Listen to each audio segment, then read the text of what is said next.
Operation সিন্দুরের পর America, Britain, Saudi, Russia সহ প্রতিক্রিয়া এসেছে বিভিন্ন দেশের তরফে। আমেরিকার সংঘাতকে লজ্জাজনক বলেও চীন প্রতিবেশী দেশের কর্তব্যের কথা মনে করিয়ে দু দেশকেই সংযত হতে বলেছে। অন্যদিকে এই বিষয়ে ভারতের পাশে দাঁড়িয়েছে ইসরায়েল। আর কারা কারা প্রতিক্রিয়া জানিয়েছেন, ভারতের বিষয়ে কি বলেছে বিভিন্ন দেশ, এ বিষয়ে বিস্তারিত আলোচনা করব। নিউজ রুমে এখন আমার সঙ্গে রয়েছেন আমাদের পলিটিক্যাল এডিটর আশিস চট্টোপাধ্যায়। আশিস দা, বিভিন্ন দেশ থেকে অপারেশন সিন্ধুর পর কি বার্তা আসছে ভারতের জন্য? দেখো, এই যে পাকিস্তানের জঙ্গি ঘাঁটিতে ভারতের ব্যাপক হামলা এবং যেটাকে বলা হচ্ছে প্রিসিশন হামলা, নিখুঁত হামলা, কেবলমাত্র লক্ষ্যবস্তুকেই আঘাত করা হয়েছে, কোনো সাধারণ নাগরিক মারা যাননি, এটা ভারত সরকার বারবার বলছে। এই অপারেশন সিঁদুরের পরেই বিভিন্ন দেশ, বিশেষ করে বড় বড় শক্তিধর দেশগুলো, তারা তাদের প্রতিক্রিয়া জানাচ্ছে।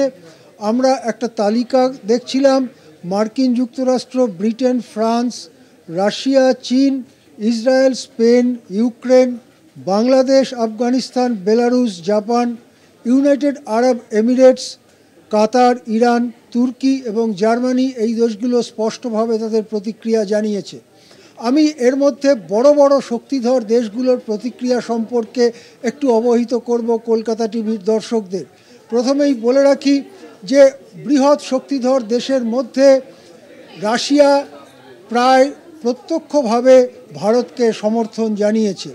রাশিয়ার বক্তব্য হচ্ছে সন্ত্রাসবাদের বিরুদ্ধে এবং এই যে নতুন করে নাজিবাদ মাথাচাড়া দিচ্ছে, যা হিটলারের পার্টির নাম ছিল, সেই নাজিবাদ মাথাচাড়া দিচ্ছে, তার বিরুদ্ধে তারা দুনিয়াব্যাপী লড়বে, এটাই রাশিয়ার বর্তমান অবস্থান। এবং সেই দিক থেকে সন্ত্রাসবাদীদের বিরুদ্ধে ভারতের যে লড়াই, ভারতের যে আঘাত, তাকে প্রায় পুরো সমর্থন জানিয়েছে রাশিয়া।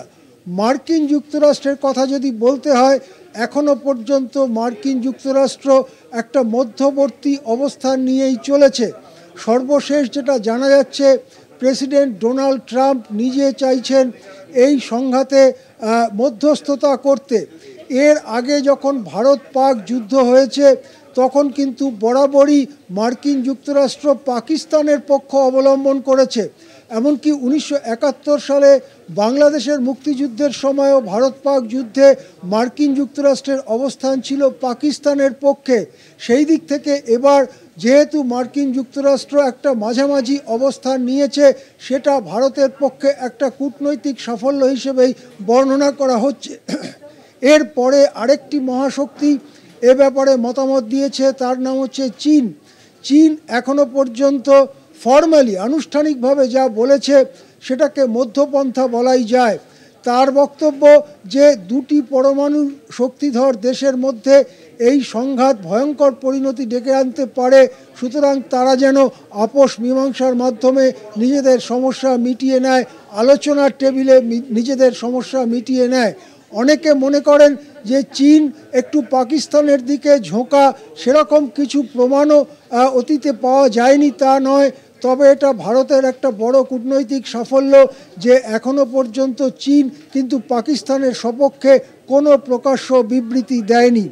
আরেকটি শক্তিধর, সামরিকভাবে শক্তিধর দেশ হচ্ছে ইসরায়েল।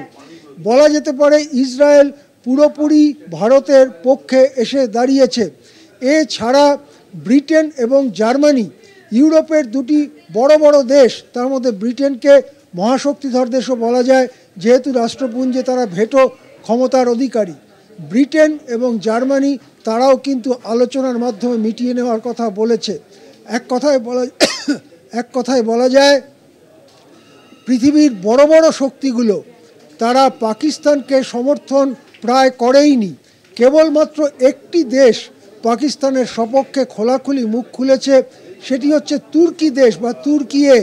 কিন্তু তুর্কিয়ের সামরিক এবং অর্থনৈতিক শক্তি এমন একটা আহামরি কিছু নয় যে তাতে পাকিস্তানের বিরাট লাভ হবে।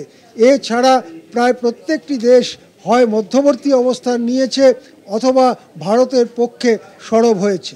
হ্যাঁ, অনেক ধন্যবাদ আশিস দা, আমাদের সঙ্গে ছিলেন আমাদের পলিটিক্যাল এডিটর আশিস চট্টোপাধ্যায়। তিনি যেমনটা জানালেন যে বিভিন্ন দেশ অপারেশন সিন্ধুর পর প্রতিক্রিয়া জানিয়েছে এবং প্রায় সকল দেশই কিন্তু প্রায়